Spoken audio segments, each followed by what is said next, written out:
On everybody. Jump into a new episode of Hel Talk with the champions of the 2026 Fellowship Cup, Miguel and Andrew, aka the Green Czars. How are you guys doing? I'm not bad. Had a long day at work. I'm glad it's the weekend. Yeah, I Oh, feel you. well, I get that. Yeah, I'm pretty good, man. Yeah, I went to work and yeah, I'm tired. That's where I'm at right now. Yeah, we But are all tired, yeah, but we're all we are adults. still we are as typical with Hero Cooks players. There's a couple pretty big changes that came sweeping through, so we're all fired up. Oh Just man, I'm about so excited. Yeah, I know, a lot of good things, and it was almost fate because the last conversation that we had, you Andrew, was about Kyle Rayner, and you're like, this. The problem is is that team up card. You're like, it's not about anything else, and I luckily WizKids agreed with you. Yeah, it needed to go. It was too good, especially without Beetlejuice. Like, it's the only way to get around it without Beetlejuice is you have to play Panther or Despero, and then you have to kill Kyle before they kill your sideline limiter guy. Luckily, the two times I played against him in nationals, I was able to do that. But in the Fellowship Cup, there wasn't Despero or Black Panther, so I was Yeah, home free. Yeah, so yeah, that was actually, the let's time. let's let's jump into that. So without going into I'm not going to explain all the crazy details about what the build rules and restrictions and bans and stuff. I mean, you can touch on that as you describe your teams, but how did the two of you view the building experience for the Fellowship Cup this year? The one build restriction that I will just specifically want you guys to touch on is the one that's been consistent from last year, is that everything on your build sheet can't be on your partner's build sheet. So, how did you guys, from the get go, kind of what did you identify as potentially good or bad, and did you uh, jump from one team to another, or did you just instantly say this is what's good and I'm going to use it and go from there? I mean, when I saw the restriction that said nothing with a silver or a green ring, and I said, well, there's no Despero and there's no Chair Panther. I'm gonna play Kyle because he's not unique, and I did. I mean, it really was the first thing that came to mind for me, and then I kind of developed from there. I knew I wanted to try out. I thought Team Up Card Barry Allen was good. Caveman Wally West was good. So I was okay. I thought, okay, well, let's just go with the Justice League theme. And then that Cyborg came out, so I added him to my team. That was great. And then I borrowed a White Lantern Superman, and he was good as an attacker and didn't really do much else, surprisingly. As far as me, it was kind of like the opposite. So, and I obviously, I think because I wasn't there for the last year's Fellowship Cup, but it was I didn't know what to play, and I kept asking. I'm telling you, like I kept bouncing ideas to Andrew. Andrew's like, "Oh, this sounds good," but I was like, "Is it really good?" We're going, and I'm telling you, we're going back and forth. And I told him, I was like, "I don't know what to play, man. I honestly, Well, I what do what were not." your initial ideas? What were you bouncing back and forth from? So Bunch the of first unique one was, things. "What's up?" A bunch of unique things. He kept saying, "Oh, maybe we should do this." Ah, no, it's unique. Yeah, that's what it was. And he's like, "Oh yeah, you can't do that because it's unique." Because at first I wanted to play the Rex Strickland with the Captain Marvel from Smash and Destroy, but oh wait, she's unique, can't play her. And we just he kept correcting as I was throwing ideas, and then I'm like, maybe I should just play Carnage, got a symbiotes, and then then play what was the other guy, Egan Rag, and Scarecrow some you were looking at, I think. what's one? Scarecrow was one you were looking at. Yeah, I was looking at Scarecrow, and I'm telling you, I think it was the last week, right? And Yeah, it was the week it before. was literally the last week, and I'm like, Andrew, I honestly don't know what to play. What do you think I should play? He's like, I think you should play. He literally said you should play Green Scar. But he didn't know that I was gonna play 2 Green Scars. That was the kicker, because I was gonna play Green Scar week Ganrek, and I'm like, that doesn't sound good.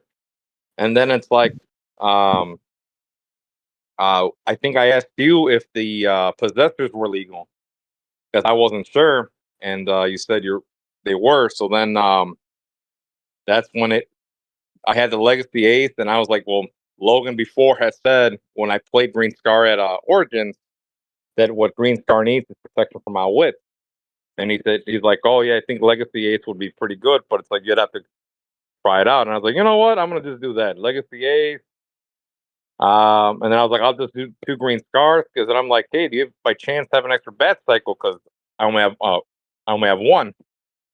And the team kind of slowly put itself together. It was kind of funny, but yeah, it was the last week we just kind of really hammered down on the team, and I thought it was pretty funny.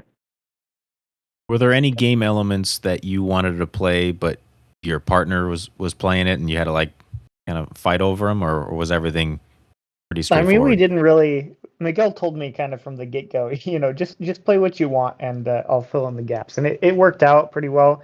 I think the main thing was I had the blue ring on Hal, so Miguel couldn't put the blue ring on his sister Cersei's, and then Miguel Yeah. smashed up all the defensive one shots too.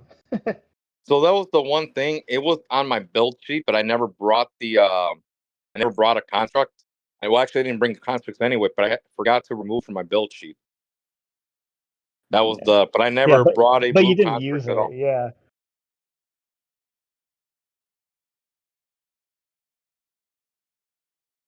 That So was over yeah, go the ahead. course of the event, so I'm just thinking from a judge slash observer standpoint, I felt like the teams looked pretty diverse. I there was obviously, with a few exceptions. It's not like every single team was Yeah, a completely different couple than the other, Hadaras, but couple I, Kyles. yeah. But I mean, from your guys' standpoint, the team variety, uh, how do you feel that was overall? I thought it was pretty great. Oh, I mean, that's one of the bonuses of using, this kind of new format where there's not an established meta, is that you'll see all sorts of things, and some of them will work and some of them won't, and just by coincidence, there were a lot of people who had good ideas and then they didn't work out. So just by coincidence, we had good ideas that happened to work out this time. yeah. There was a couple unique builds. I think the one thing that you never see like 200-point Jokers are. That was a unique one. For Um, sure. the other one that caught my attention was the Guardians of the Galaxy. That was another one you don't see. Um, what else? Well, I mean, Maverick Plane, 2 got the guy's name, but it was a 200-point Superboy Prime. You don't see that guy Yeah. being played. Um, but yeah, that's. I mean, to me, that was probably the unique thing. It was the Joker's art, and probably the Guardians of the Galaxy, and then the Superboy Prime. And looking at your each of your Swiss records, you lost the combination. Your team lost 3 games, I believe, in Swiss. Yeah. Yeah. So go into what actually managed to defeat your teams, because, like I said, your teams both did very well. And what managed to either counter you or just straight up get lucky against it? So against Logan, right?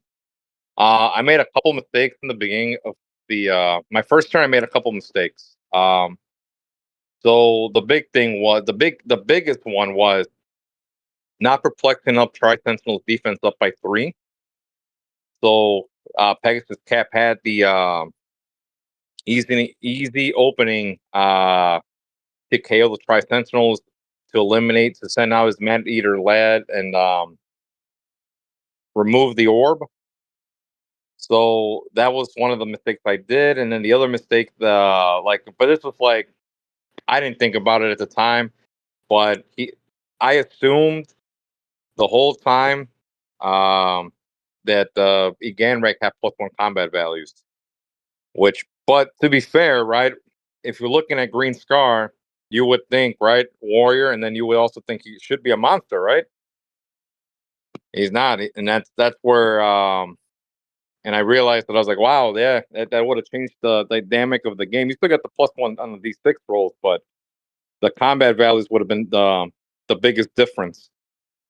But those were the mistakes that I made. I think if I had did that, the game would have went differently, and I would have won that game. I'm 100% think I would have won that game. So what about Logan's team specifically, do you think was like, oh, like basically like this is what I lost against, so you Oh, it's mentioned. gotta be the Ganrex, and then because shutting off the bat cycle, so I can't hypersonic and do the attacks, and also the Mad Eater lead was also the crucial play because now I can't global outwit through the orb. So that was actually crucial. But yeah, I think that was it's the Ganrax and the Mad Eater lad actually really. Yeah, I think that's really what did it for me. But it wasn't bad though. I mean, it was a good game. We played fast, and I managed to take out one Ganrax. So yeah, one Ganrax left, and I couldn't take it out. So, but it is what it is. We make mistakes, and we learn from them. So, but yeah, that was the big thing. Had I did those couple things, and that's what I learned from that game. Is what I did throughout the other games to a point. But what you learn, Andrew?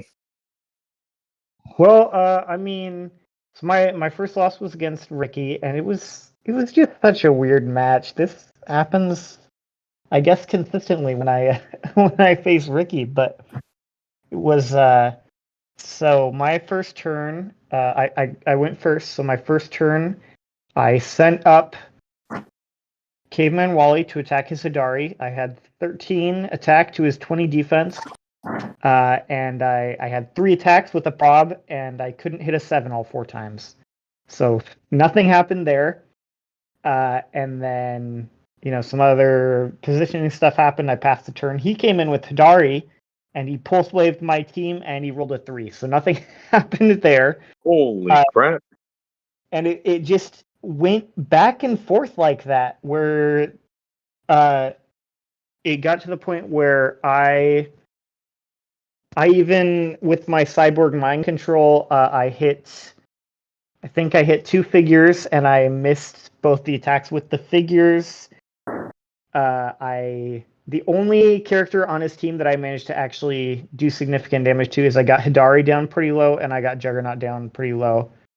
But Hidari healed up before I could KO her, and then I had 1 action left and I would have totally KO'd Juggernaut, but time got called, and that was what it was. But the only attacks he managed to hit were 2 attacks with the gingerbread man to KO my caveman Wally.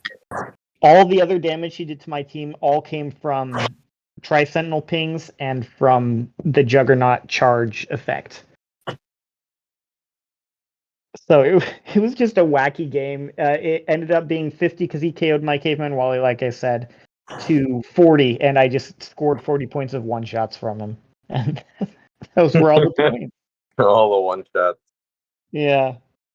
But so it ended up being really close, just for weird reasons, I guess. And then my last game of Swiss was against Austin Plamodon, and I kind of realized this after also facing Logan and just barely beating him in Swiss. I realized that the Batman Green Torch was a big problem for my team.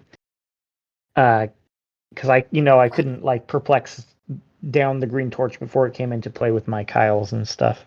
So I think a big part of why I lost was because he brought in the Green Torch and just lured me to death.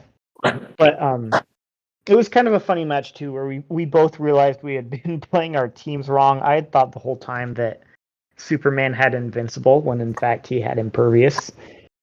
And it was funny because I went for the cyborg mind control and I hit 3 of his characters.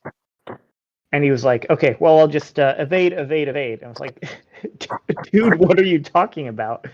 And he had thought that for Barry Allen, each character on his team would get to evade once per game rather than just having one character evade once per game for the whole team. So there was some confusion with regards to that. But he ended up defeating me. He took out my whole team. I think I got like 200 points or something from him.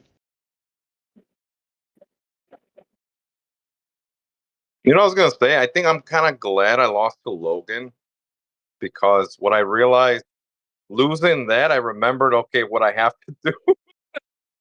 Yeah. I'm kind of glad that I lost the first round against him because it helped out a lot to learn the team better. Yeah. Yeah, and I'll Yeah. also point That's out that definitely my you losses definitely helped me in that regard too. and Like when you lost round 1, but you lost against a strong player, so it didn't hurt your strength of schedule that much, and then you won out with the rest of the rounds and made top cut.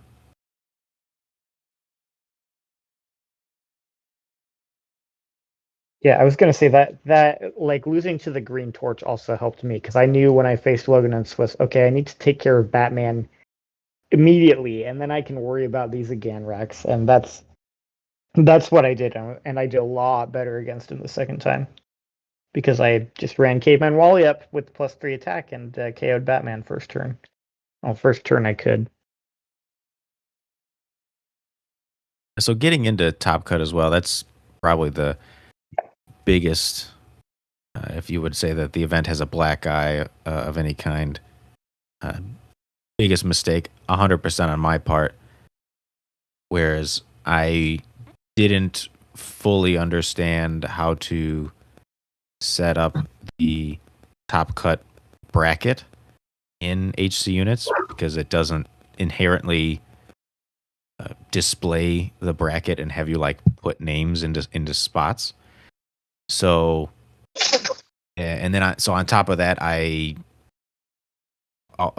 anyway, just I could just take 100% of the blame and say I didn't set up the top cut bracket correctly, in the sense that the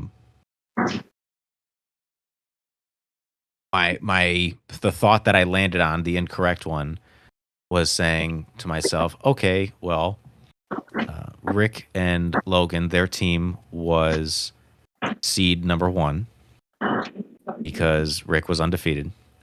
And I would say, okay, well, in terms of, what team was the 4th seed? And your guys' team was the 4th seed.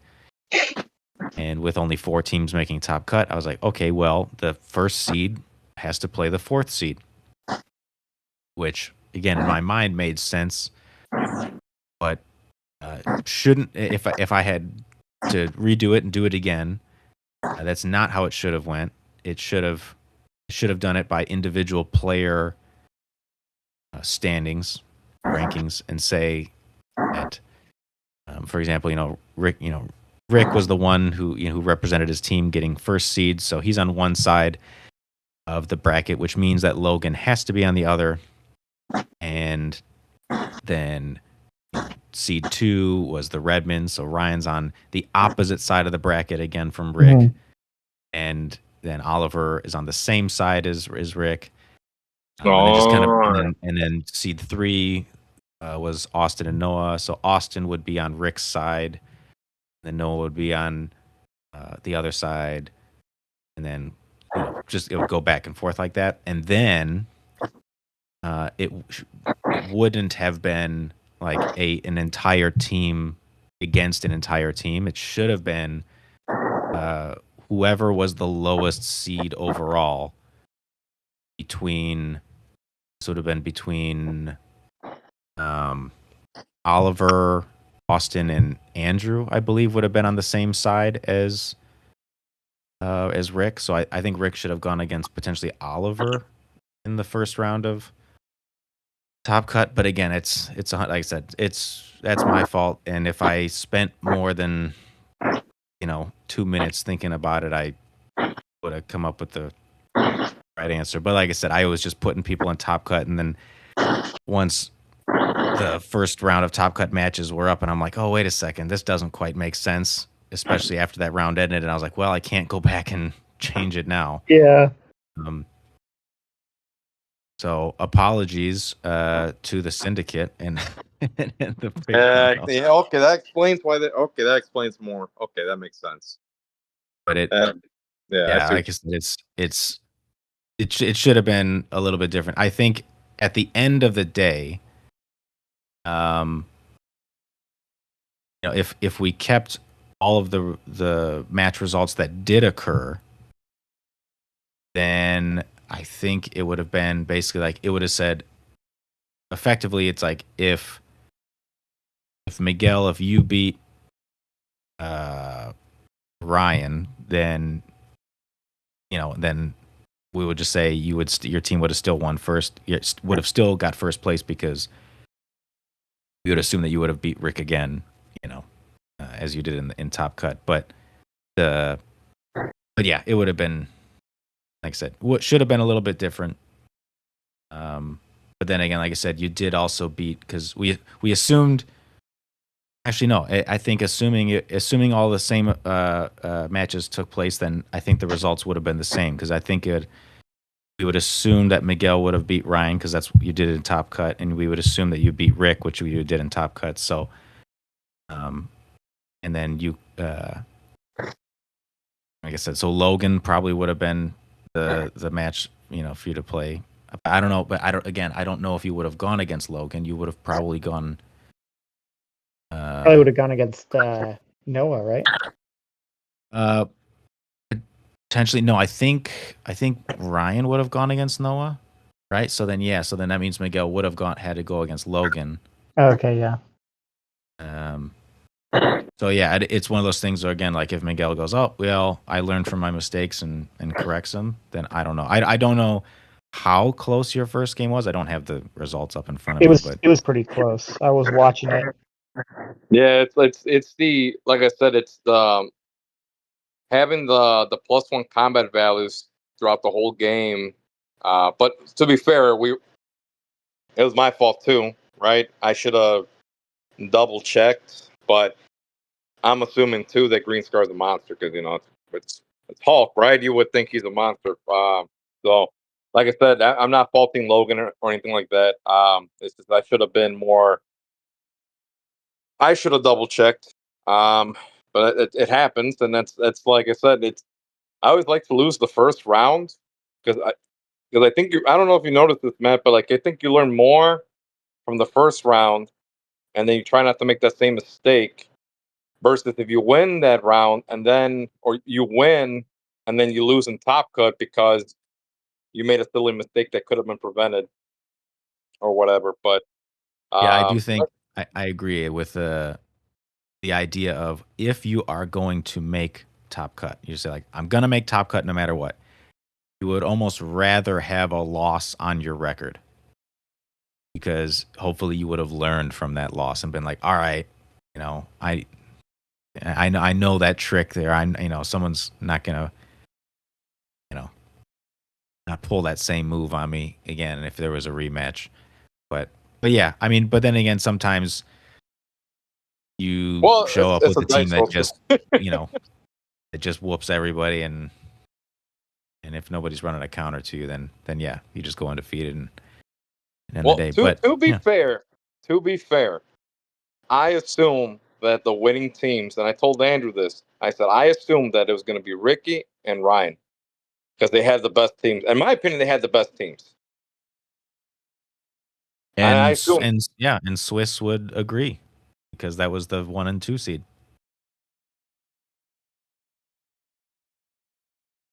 I assumed the whole time. I was like, they have the best teams. I think they're going to win the event. I was like, or one of them are going to win the event. That's what I assumed the whole time. So I was like, all right, it is what it is. Well, I mean, Miguel, I don't know if Andrew did, but I know Miguel, you played both Rick and Ryan. Of the two, which team gave you more of a challenge? So it's gonna sound biased, but I'm gonna say Ricky's team gave me the more of a difficulty than Ryan's. So what was the? I mean, obviously, where the you know, So explain it go through so the key differences of other teams and explain what gave you the hard times and what was more easy to deal with on both sides. so it for me, it was the so I think what was Ricky's edge was the Juggernaut and the Gingerbread Man. The Ulysses Bloodstone wasn't like relevant, but it was both the Gingerbread Man and the Juggernaut. Juggernaut doesn't have to roll dice; he could move across and then do whatever, and then deal splash damage. So it opens up the way for Hadari Yao. Um, the reason I said the Gingerbread Man is because he's got triple targets. He's also got the team player. So well, I mean, team player. I mean, so he had the Avengers, right? The team ability, but the only team ability I had was for Price Sentinel. That was the only one that had the team ability. But it's the fact that Gingerbread Man has triple target with a 12 attack. So if I didn't KO the Scarlet Witch, which obviously we'll talk, but it's that was I think it was that the Gingerbread Man and the Juggernaut made the difference for his team. Oh, and Burgle. Burgle was the other thing too. That one shot. That was the other one shot that is a sleeper one shot. Yeah, I think Burgle's awesome. Yeah, Burgle's. I think he's the only one that has utilized that one shot. But besides, because it's an vault booster. But I mean, um, consistently using that one shot in events. But yeah, that's a good one shot. And I want to say, like I said, it's the Juggernaut and the Gingerbread Man is what made the difference on his team.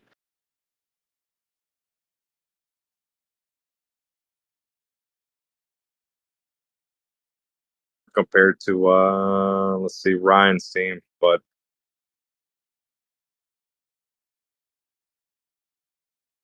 Yeah, I want to go back and actually look at the meta for this event. I'm just gonna see here. Let's go. Um, yeah, Tri Sentinel was the best thing to have on a main force. Apparently, that makes complete sense. Let's see other standouts that were on more than one team. Let's see. The Hadari Yao Probably teams Orb of did well. Agamotto. Was Orb high up there? you would think, right? Yeah. This would be where would Orb show up? Or is that in a different section? Yeah, where is that? I don't know. It'd be on sideline, right? No, that's not. No, That's it's not. in the terrain markers. Oh Oh yeah, yes, yeah. markers. Yeah. Oh, let's see number. Let's see. I mean, archery target is. I think that's goes without saying. Yeah, 4 teams had archery target. And the Orb of Agamotto. Orb of Agamotto, in terms of win percentage, not as much, but I think it's because again, it's when you look at how many teams are playing it. So 8 out of 20 teams, with a maximum of 10 teams being able to play this. Yeah. You know, Yeah, that's insane. It's like so Yeah. 2 teams weren't playing the Orb of Agamotto. yeah. It's the most popular Terrain marker. terrain marker in the event. Yeah. Yeah. So that, like I said, makes sense that it wouldn't have, by definition, it wouldn't have a super high win rate, but it's still almost 58% win rate with almost half the teams running it. Yeah, that's to me, great then. yeah, that's wild. That's Yeah. absolutely wild. That's kind of, I don't know if anything else stopped. I want to see. Let's see. yeah. Don't even look at Titan's Wrath. No, I mean, like I said, anything that's I know you were playing, but anything that's on a single team, I just kind of ignore. Like that's not stats that we really care about because all that's showing is that team's win percentage. That's all it's showing. Yeah, Doesn't because really matter. when I told Rick, Rick was like, What does that do?" He's like, "Ah, it doesn't do anything." He's like, "What? Then why are you playing it? It has to do something." I was like, It's like, "It well, doesn't do anything." yeah, it doesn't do anything on this map. He goes, but if we're playing on on the island prison, he goes, well, you Oh, better believe it'll do something. oh How my many people god! played Kyle? Was it just two, or was there anyone else? I don't think there was else. I'm trying to see. Yeah, just two teams with a win rate of exactly 50% over those two Yeah, teams. can't remember his name now. The fellow I played against who was all season Kyle. He even told me like he hadn't optimized his team to be the best team. He had optimized it to play every color of the spectrum. Yeah, that was Max, and yeah, Max, he's super familiar with Kyle, and he uses him a whole bunch to do well. But yeah, he was as you mentioned, he was funning it up with his team. Yeah.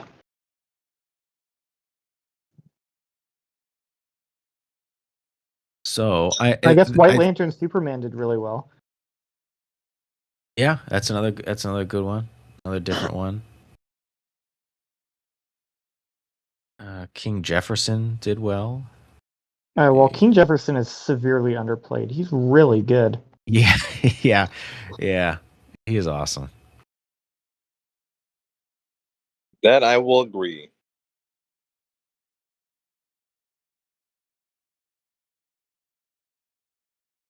Yeah, I was looking into him actually with the before Bola got errated. I was looking into him on a pulse wave team with the Orb of Agamotto, so you can just everyone on your team can prob the pulse wave your friendly character is doing, as long as they're equipped or have the mystical keyword. But Bull got nerfed, thank goodness. Yeah,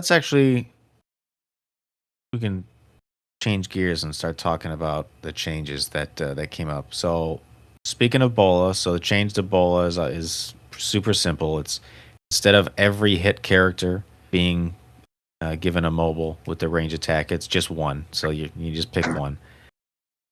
A huge nerf in terms of the actual power level of the one shot, but I would argue still just as playable. I don't Yeah, think. it's still extremely good. I don't Yeah, think it's the best utility about one shot anymore, actually, but I think it's still super good. Yeah, it's still decent. I mean, it's not bad. yeah. I think 100%. I think in a standard game, it's kind of like, all right, well, I can hit this person, and deal them all the damage, and then hit this other person, deal them zero damage, but you'll be immobile. Yeah, I think that's kind of the way you play it. Well, It's I like, mean, yeah, I'm I kind of think glad it's they didn't just outright ban it. I mean, I'm glad they didn't do that, and they at least addressed it to make it at least not busted, but it's still good. It would have I sucked think like, oh I yeah, immediately banned. It would have sucked. I think it still is a little busted, honestly. yeah, I agree. It's you totally mess up your opponent's momentum. Like if you play against Prime Cable, for example, just hit him every turn, and that's 60 points of dead weight on your opponent's team. Yeah, I also think it effectively makes most tentpole teams Oh yeah, unplayable. they are in a rough spot right now. Yeah. I mean, with the exception, like I said, most there's some exceptions. I mean, you could argue that Null is an exception because you're like, he can have rollouts and he can eventually he'll dodge a range attack, or even if he doesn't, he can still just heal and blah blah blah, whatever. But in a world of okay, if I make I hit your Null one time with a range attack, regardless if you roll a one or two, I don't. He's like, I don't really care. You're immobile, and then I'll bring Ace over, and then I'll just Well, double out. Ace already hard counters Null. Like that's if you're playing Well, Null against Ace, you're in a bad position. in a way, I would say I don't think Ace by itself, because Eye of Orb of Agamotto doesn't target Null because Null is almost never equipped and is not mystical. So Null does have a single turn, generally speaking, to just hit Ace and KO Ace in a one attack. But usually it doesn't happen like that, because one shots are a Yeah, thing. it's fortify and stuff. Yeah, Yeah, not but always. There's a chance. right. But that's but like I said, even on other teams that just are like, yeah, I'm just gonna touch Null every turn and then nothing happens. And then Null just sits there and you're like, yeah, that's but like I said, it Null is almost the exception because again, yeah, you can roll shape change, you can roll super senses with because you're gonna have animal man on them and all that stuff. Yeah, that's great. But yeah, but most other just tentpole teams that are like, hey, I'm only running a single attacker virtually, or I'm only running, one or two kind of big attackers. You're like, Ebola just kind of just wins the game, like a 5-point one shot that you're actually not really paying for. You're paying for Alfred. Yeah, usually you're paying. Yeah, you're paying for Alfred, and Alfred already pulls his weight for 20 points. But so you're just basically saying like, oh, you could argue you're paying 20 points for Alfred, but it's like you're getting the free equipment, which not only gives you the free one shot, but it's a free one shot that's in addition to the other limit. Like it gives you the it doesn't seven. take up your sideline space. Oh, it's so nice. Yeah, that's 8 points. Is it's so good. That's so good. 20 points. I don't think anybody that was running Bola on their team is gonna go, oh, I gotta take Bola off my team now. Yeah. Like, no. I think the difference is now you can't build a whole team around it. Yes, I think that you're right. It's like, oh, I can't just hit one attack with Pulse Wave and then the game is over. I just shake my opponent's hand. It's like, no, you actually have to play. Like you actually gotta play the game. There is a chance that your opponent could do something on their following turn versus just go, oh, every character on my team has a mobile. Okay, I'll pass. It's like, yeah. Yeah, because I played Bola in the Fellowship Cup, and there were games where I only hit one person with my my attack, and I was like, okay, Bola seems really good here. Still, like I'm gonna make your Ganrak immobile. Now you can move your Space Ghosts. Yeah, that's what I mean. It's like there's just really heavy hitters that have zero range, and you just go, okay, well, I'm sorry, buddy, but your next turn is not going to be very interesting. Yeah. I do think, though, I don't know if Bullet is better than Rebreathing Apparatus. I think that one shot is insane, especially with the utility belt. Yeah, I think as long as someone is holding the manhole cover, they're just going to be in water terrain always. Yep. So they're always going to be +2 defense and swim, basically. That is absolutely true. That's actually, that's pretty spot on. Yeah, one thing I was thinking about, actually, I'm not going to play it, but for the Golden Opportunity event, I was considering running Splattern at 300 points and having the Rebreathing Apparatus and the manhole cover. So he'd be he'd have all those different bonuses. Yeah, that been silly, man. Oh my god, veteran icon Superman, 65 points. Yeah, my brother's gonna play it on a speedster theme team. With the Jay Garrick. Yeah, because he's got super sense or hypersonic. Yeah, and he's less points because he's 65.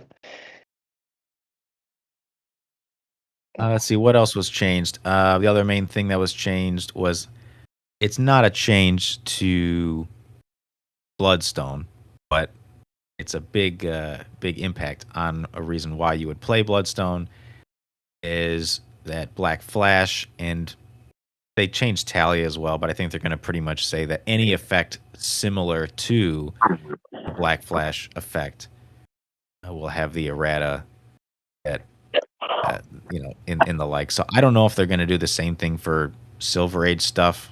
Yeah, like the Justice Lords and stuff. So what was like? Because I didn't read too much of the erratas. Like for Black Flash, what did they actually change? Because like it's So still the the same. healing if an aspect effect, cannot be reduced to less than 1. yeah, if an effect would change the amount healed, it can't change it to an amount less than 1. Oh, okay, Yeah. So okay. the effects that if you're using Black Flash now, you need to have an effect that just says the opponents can't heal. Yeah, or an effect that says when an opposing character heals, give this character a false hope token. And then you remove them to do a bunch of damage with Pulse Wave. Yeah. Sense. Yeah. Okay. I see. That's wow. That's actually a pretty good change. I get. Wow. I think it's a great change. Super necessary. Yeah. It's not like bad. I think it's a pretty good change. Yeah, I mean, now it's like, I mean, speedsters are still good, but now you're not sitting there going, oh, okay, like they do a billion damage, and plus I have to put Bloodstone on this team.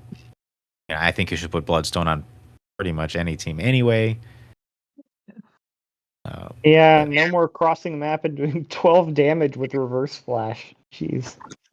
Yeah, yeah. Yeah, line there.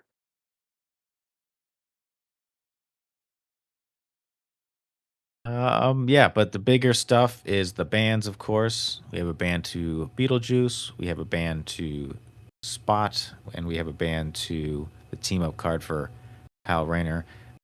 The Spot and Kyle bans are in reaction or preemptive kind of reaction to the ban to Beetlejuice. But yeah, that obviously changes the landscape a lot. We've seen the last 2 major national championships for the United States and for Canada both be won by a Beetlejuice team. Of course, they're piloted by Isaac, so Isaac, as you know, can kind of play whatever he wants and still do well. But a lot of other players have been using similar Beetlejuice teams with Eganrak and other friends. And WizKids was like, yeah, Isaac is probably going to win Worlds. Guaranteed if we don't do anything about this.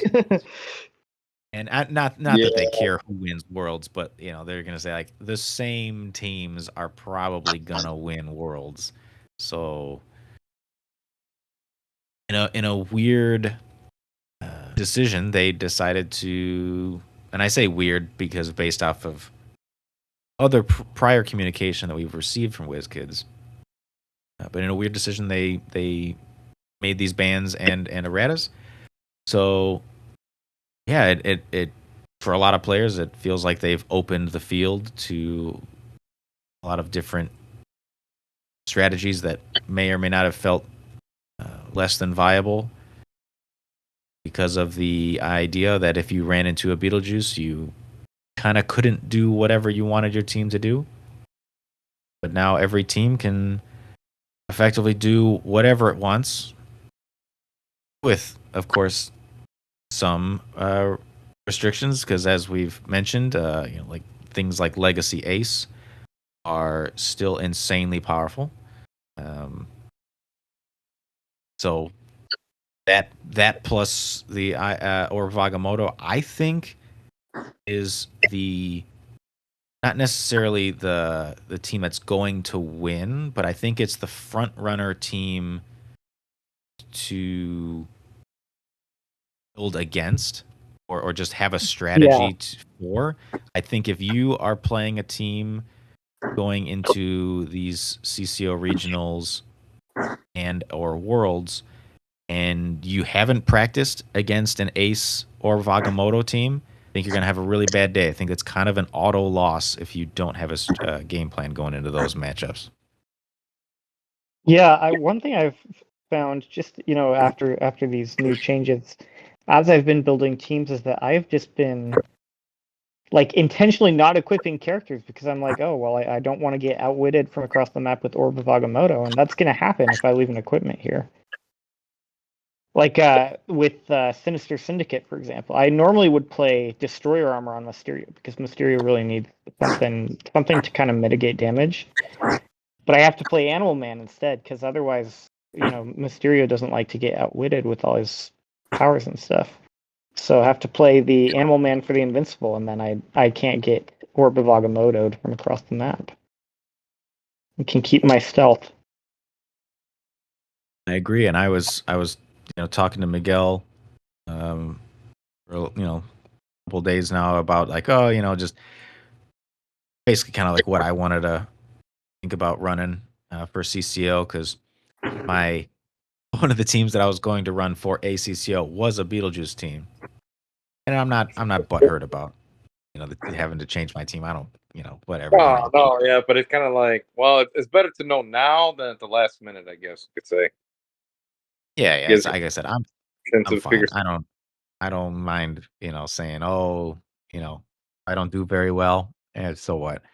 But yeah, I was looking back and I'm like, all right, what do I have in my collection? Because I really don't have much of Fight for Gotham stuff for my own, but uh, hopefully, hopefully I'll uh be able to borrow some stuff when the time comes because the the CCO event that I'm going to be judging and not playing in is one of the first ones to happen. It's going to be on the 22nd. So fingers crossed that you guys end up doing well and then let me borrow stuff in the future events. Maybe. I don't know. Am I a nice Oh, guy? you can borrow the stuff that I have. I already have all the vault boosters and whatnot. So whatever I'm not Yeah, using, yeah, Miguel you can. always has 3 copies of a factory set within a month of set's release, so you're good to borrow from him. I don't know how that rumors got started. I mean, is it a I rumor definitely if it's remember you having all true? the Black Lantern chases before Notorious released. Yeah, exactly. This completed the set in pre-release. We're like, oh, okay. Oh man, yeah, I But forgot. Oh yeah, you're right. yeah, Yeah. I'm looking through my collection and I'm like, it's uh sad. I don't want to say sad, but true because I actually haven't used the piece, but everybody and their grandmother has, which is Rogue Prime. I'm like, okay, yeah, Oh Ace, my god, Ace that's the can't one target. piece I have not used at all, and I have it. Yeah, like Ace can't target, or Yeah, you can't she's use Rogue safe. Prime. So Ace that's a does really take out her outwit, which is, it's good, but it's definitely not her best feature. yeah. But I mean, I think as well, Rogue uh, has an easier time than most KOing Ace, especially given the one shots that can prevent Ace from being KO'd. I think it's like I said, I think it's just a little easier than most. By just saying like, yeah, I'm gonna come up and hit you a couple times, and usually that's enough to do it. But, but yeah, there's that, and then the uh, other character that I was looking at, which I'm probably gonna play them together. I don't know. I haven't tested out the team at all, but we'll see. Is John Constantine because again, it's another similar to the old Felix Faust from Wonder Woman is just saying, yeah, if I just get within range and I say, yeah, you can use outwit, but I'm gonna roll, to try to pick a new target for it. Oh, so you're gonna use John with Rogue Prime? Yeah, that was my intention, but Okay, we'll that's see. it's an interesting choice. It feels kind of like almost kind of superfluous to me. But it obviously depends on what you have on the rest of the team. I Because I get the mean, idea of like, well, you can't prob rogue anyway. I yeah, totally get that, but my my thing was because I'm going back into the argument of, hey, if somebody hits rogue with bolas, I kind of cry.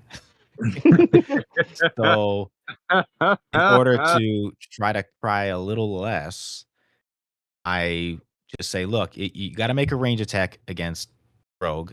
I'm going to be a 22 defense because it's a range attack. She has ESD, plus all the other Yeah. perplexes and defense modifiers. Like, regardless, even if you can't even perplex me down because I'm rogue, but even with other effects like that, I'm going to be a 22 defense, and I don't want you to have any probs to hit me.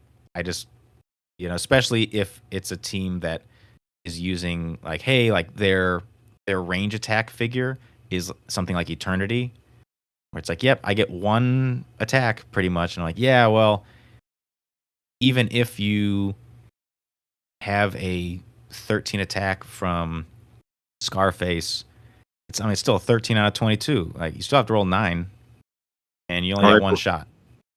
Well, the other thing too, I was gonna say, and it's kind of weird, right? So what happens if so you have John Constantine, right? And then your opponent has John Constantine, right? So then they try to outwit, but you're within range of your John Constantine. Well, it won't, because John Constantine isn't using Outwit. He's just changing the target. Yeah, so it I'm would just only picking the trigger for the target original. and Okay, so the choices. he doesn't just because I was like, what if he has to roll 2? That'd be kind of weird, but all right. No, you can't chain them like that. That would be funny, but yeah. I will say though, I do like those characters that target the big 3 powers, quote unquote, like him and Felix Faust. And back in the day, I played a lot of Detective Data, who was awesome for those. So yeah, I mean, that's pretty much the only 2 characters in my current collection that just go, okay, I can kind of deal with Ace. And then similar to what you were saying, Andrew, about the rest of the team is going, maybe I just don't equip them. I was like, maybe I play another avatar instead. Or I was literally even looking, I was like, do I just play something like, for a range attacker? I was like, do I just play Oracle instead and just shoot through stealth and get +1 attack? I don't know. I'm like, is this worth it? I'm like, well, I can't be outwit if they do. So it's really weird. I was looking at different things. I kind of do like this though, man, because like it makes like things that wouldn't be played like be a possibility, not in consideration. So like the possessors are probably one of the options you could use now. I mean, you could always use them, but I'm saying I think it gives you the opportunity to look into them now than versus before. Yeah, and we all know that obviously Hoggith is going to get used because Legacy Ace is going to be used, and that's being able to. Nico gets a lot better without Beetlejuice, and she's amazing with Hoggith. Oh yes, another great figure. Yeah, especially knocking people back, and when you outwit them across the map, really good. Yeah. Yeah, she can do that across the map now. It's so stupid. That's funny.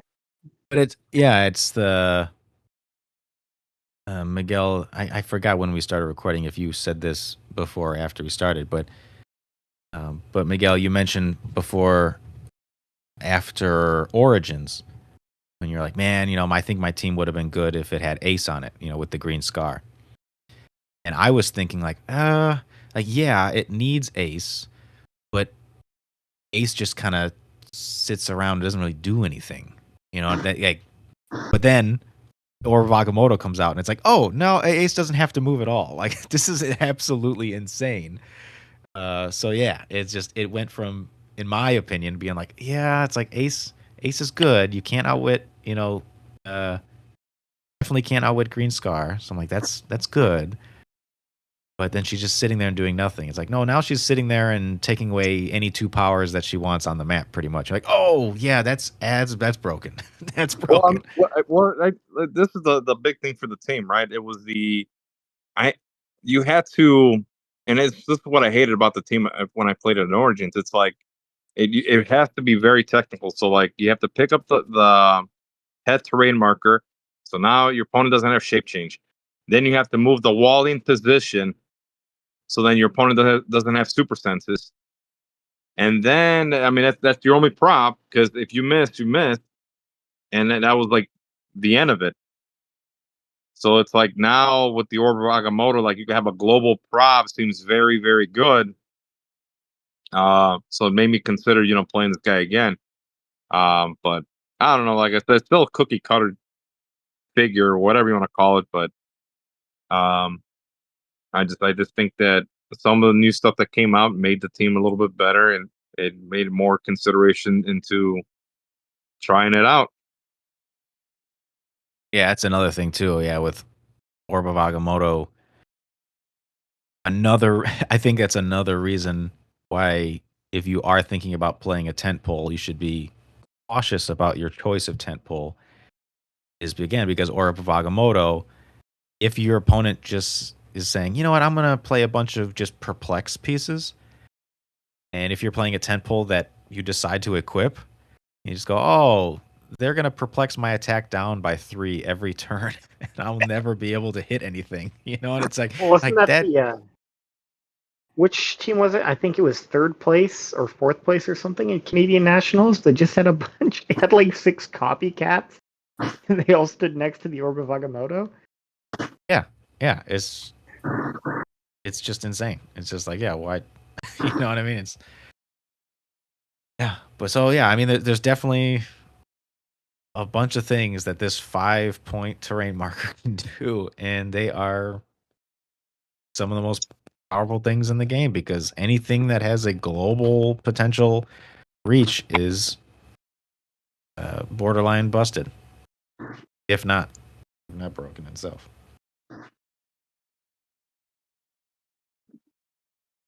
Yeah, But it's like with the ban and the errata, Andrew, what comes to your mind? Whether not saying whether you're going to play it or not, because similar to me, Mhm. like I don't know if I'm going to play Rogue Prime or John Constantine or not, but those are what came to my mind. What came to your mind as far as using for CCO and or Worlds, if you're Yeah, attending any of those events? definitely. I won't be able to make it to Worlds, but I am planning on going to 4 different CCOs. So definitely looking at Sinister Syndicate again. Even though Spot was banned, just losing Beetlejuice means I don't have to worry about playing Black Panther if I want to play Sinister Syndicate. So I can go theme, and that makes a huge difference. And then I was also looking at Josiah, what's his last name? Garvazu's team from Nationals. oh yeah, the Origins. That was a good team. Yeah, I think it looks like it gets so much better after Juice is gone, because you can do poison and free damage with Solaris, and you can pick powers with Animal Man. So we'll That's, see. that's another Yeah. thing. The ranged poison with the red dragon is really strong when combined with a couple other game effects. Yeah, really good.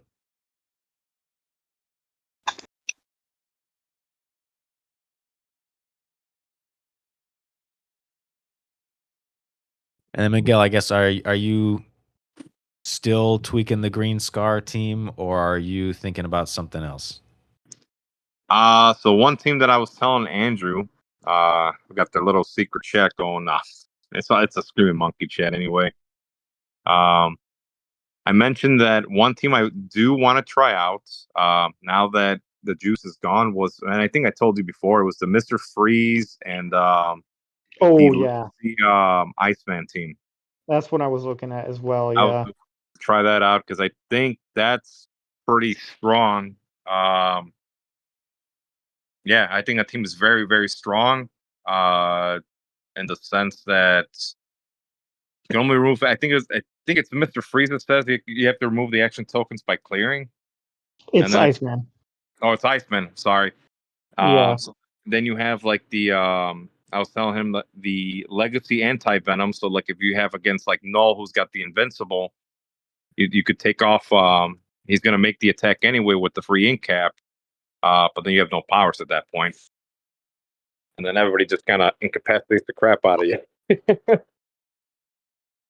So I was looking at that. I was like, that's kind of like a cheese team. It's not great, but I think you need the to make that team very viable.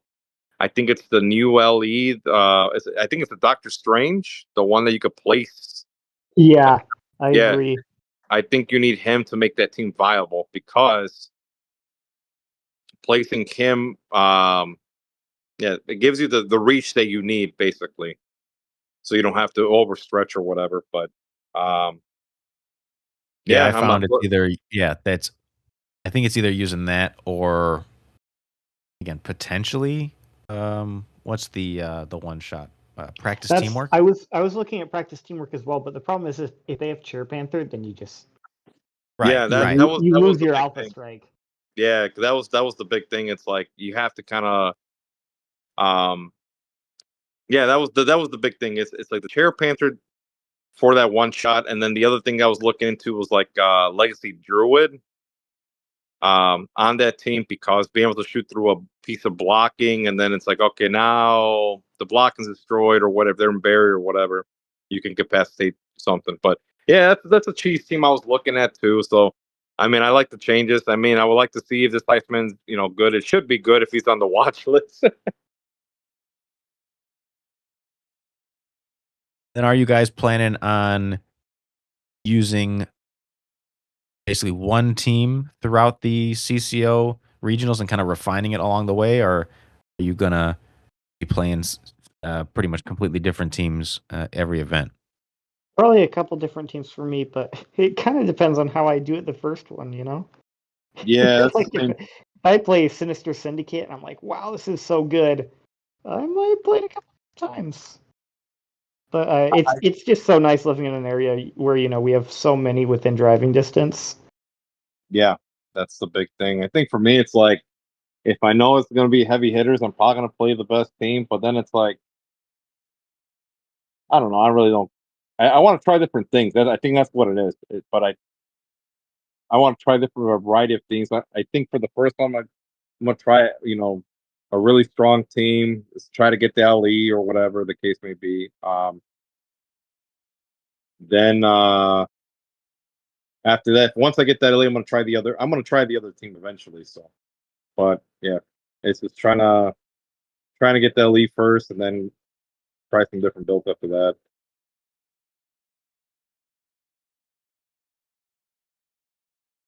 So of the typical, the pricing for the CCO events are all pretty much the same.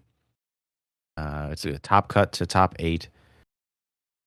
Is there I would think most people are probably, when I say most people, it means like everybody except Miguel. Most people are probably shooting for that top 4 spot because it comes with a alt booster.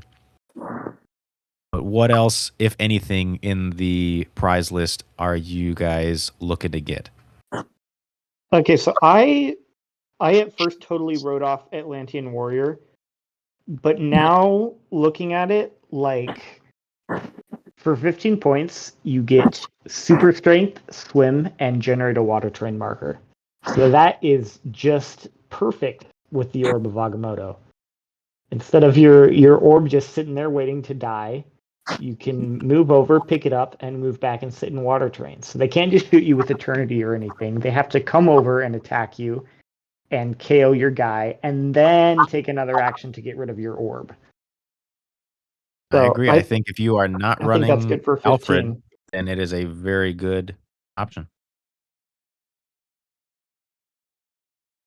That's not bad. Not bad. Yeah. So what about you, Miguel? What in the prize list are you looking to get? The same thing as Andrew, really. The Atlantean Warrior. I mean, LE because I don't have that one, and really just the Doctor Strange LE. I mean, I don't really care for the brick because I mean that's just extra stuff, but really just the LE Doctor Strange is the top one that I want. The ball booster is irrelevant to me because well you guys already said I already have it, so that's just extra that I could probably just give it to the group or sell it in the group or whatever. I don't know. Whatever mood I'm in. What's the eighth place, Ollie? or top 8, I guess, not 8th place. Yeah, so Oh, I top already- 8 gets steel and the kinetic hammer. Oh yeah, that's Oh. one I want too. I want that kinetic hammer. Yeah, I want the steel. I don't have the kinetic hammer. I forgot about that one. Any characters that you're thinking about using the kinetic hammer on? Starter set Flash, definitely. Oh, that's a good one. Yeah. Starter Batman too, probably, but I really liked using him with Mjolnir at Nationals. The Pulse Wave came in handy so many times. Oh man. But I mean, any close attacker who can be equipped. I guess not as many now because we have Orb of Agamotto and Ace around. But I was looking at like Reverse Flash. oh my goodness, yeah, I thought that would he's one. just be funny. Oh man. Yeah, yeah, I think Reverse Flash is just funny. That was to me what I was thinking. Oh man. Or even a Captain America, give him Giant Reach 3 seems pretty good too, but yeah. If only there were a free equipment you could give to anyone named Captain America to give them Giant Reach 3. Yeah. But this is Giant Reach 3 punch through walls and stuff. Yeah, it is better. That's Yeah. for sure. So you thought this guy was difficult to get. Oh man.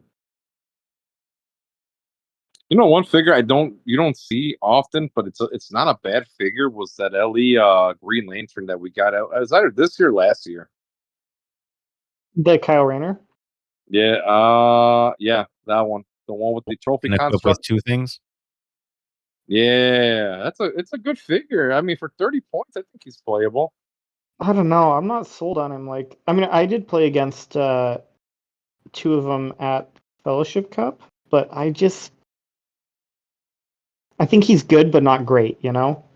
I think maybe there's some stuff on his higher point line because he generates terrain that doesn't go away, but I'm really not sure what it would be at this point. That would have to be someone who knows terrain better than I do would have to play him.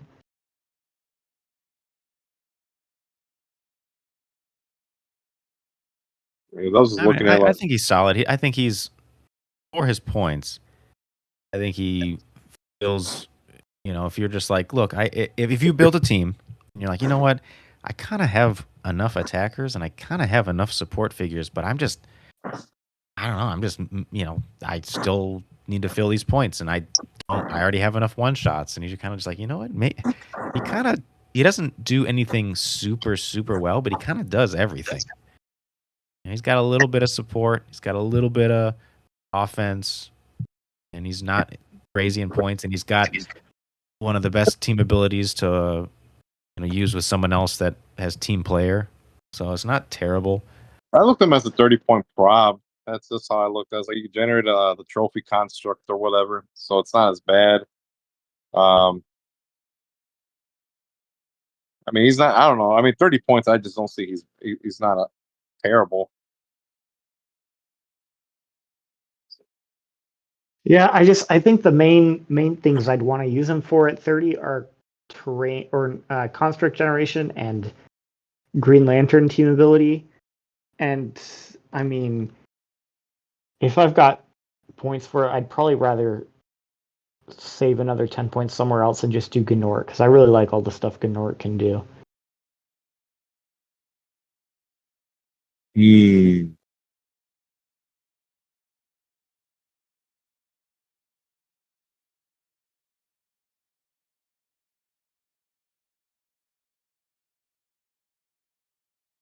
Makes sense. Makes sense. But what about Kyle Rayner with the kinetic hammer? It's not a bad option. I guess maybe once I win a kinetic hammer, maybe I'll sneak Kyle onto a build and see how he does. All right, I think we kind of talked what we needed to talk about. Yeah. Yeah, let's. I also do want to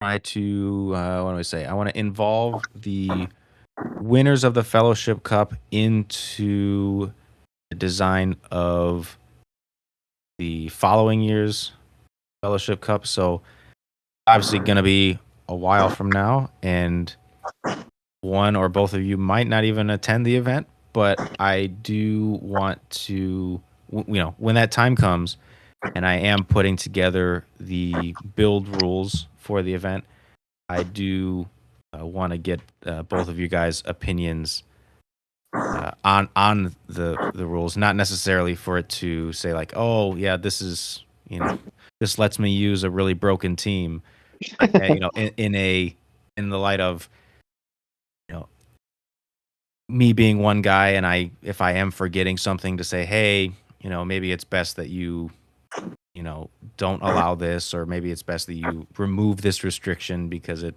causes issues and or whatnot. So that's just an idea that I came up with Yeah. after this one. But like I said, it's one of those things that it's like a weird prize to give the winners of the event that they're probably going to forget about when it comes when the time comes. I might not even be living here when the next Fellowship Cup happens. We'll have to Right, see. right. Yeah, exactly. So it's just one of those things. But I did want to let you guys know about it.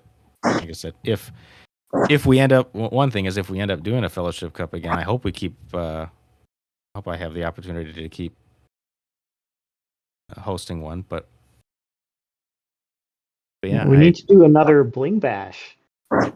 yeah. So the weird thing is that the typical amount of money that I would put into running a Bling Bash, I am putting into running CCO events.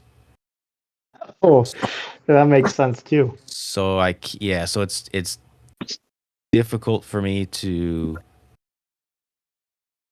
uh, make a budget to do both. But I am trying to incorporate a charity aspect into these CCO events that we are running now. So like the one that on the 22nd, there is a charity aspect in it. So a percentage of all of the entry fees for the event are going to be returned to me to donate to charity, and then 100% of the entry fees that are collected for anybody wishing to participate in the side event are also going to go to charity. But like I said, so hopefully we're able to continue to do that. But again, it's John seemed to be in a agreeable position. When I proposed that to him this time, so hopefully it goes well, and hopefully we can continue to do that in the future. Yeah, give him the extra nudge. Yeah, because I mean, at the end of the day, it's like he's not paying for any of this product. He's just he's just basically getting entry fee to have people play in the store. So it's in terms of and then in terms of specific profit margin, he doesn't need to include any additional pricing. Of course, I appreciate that he does. He doesn't need to do it. So it's in effect, it's basically as much profit margin as he wants to make on the event he can. But yeah, I like I said, I'm looking forward to seeing what everybody brings on the 22nd, and then whatever wins, I will just copy and paste that team and play in the future. But no, like I said, I'm gonna be testing out a Rogue Prime team and seeing if that does well enough. Then I'm gonna be hopefully using that. And who knows, if I am feeling dumb enough, I might just play Phoenix Thor just to instantly lose to Bolas every game. I will say though that a lot of the guys did enjoy the team events. I think that's one of the biggest things that draws like bigger crowds. What I noticed, like the Fellowship Cup is like one of the unique formats that. I mean, obviously the name is kind of like funny, but it is what it is. But yeah, that's like the general feedback that I got was they would wish that there would be more team formats just in general. Not specifically you, but I guess in just in general, it would be nice to have more team formats throughout the year. But I agree. Yeah, I because still haven't gotten to play in like a doubles tournament. I've been wanting to. I mean, the Fellowship Cup, the way the Fellowship Cup is organized is also cool. But yeah, because that was one of the things too. Like I what I liked about the Fellowship Cup was so like talking to Andrew, going back and forth about this, right? And I'll tell anybody if we're partners or whatever, like you build whatever you want to play, and then I'll figure out what we'll eventually I'll figure something out. If not, then it's like give me a suggestion, and then I'll build from there. But it kind of helps you, so you don't have to keep bothering other people for suggestions or whatever. But it's just you go back and forth with your teammate, then it's like they have your best interest with you. They're not gonna tell you like, hey, put a bad piece so you could do bad. And I was like, no, it affects them too. So I don't know. That's how I looked at it. I was like, it's a pretty good. It's always going to be a good event.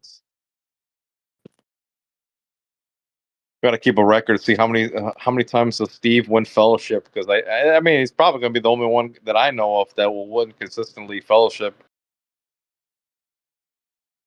yeah, he's just too nice a guy. He needs to be meaner. Give a chance for Fellowship to the rest of us. I don't know, man. I just don't see him being like that. I think he's gonna. I think he's going to Worlds. Like I see him getting Fellowship. Like that's what I see going into that. I think he's gonna get it. That's just my opinion, though. It's probably a bad opinion too. Yeah, we'll see. Fingers crossed. I hope I won't be at Worlds this year, so I hope everybody that is going does well and enjoys himself.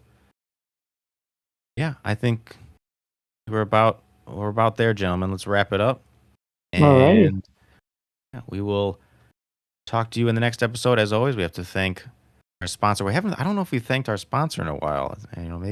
Maybe that's I haven't released an episode in a while. maybe Either. yeah. Well, yeah. Well, maybe that's why Caveman Wally West missed 4 times in a row. Maybe it was because Oh, you're right. they I was didn't have a cursed. Cliff Nut Butter bar for that game. But yeah, we want to thank our sponsor, unofficial sponsor, Cliff Nut Butter Bars, the greatest peanut butter bar to ever exist on the planet Earth. Thank you so much for giving us the energy to not only win HeroClix matches, but HeroClix championships. Talk to you all in the next episode. Bye bye.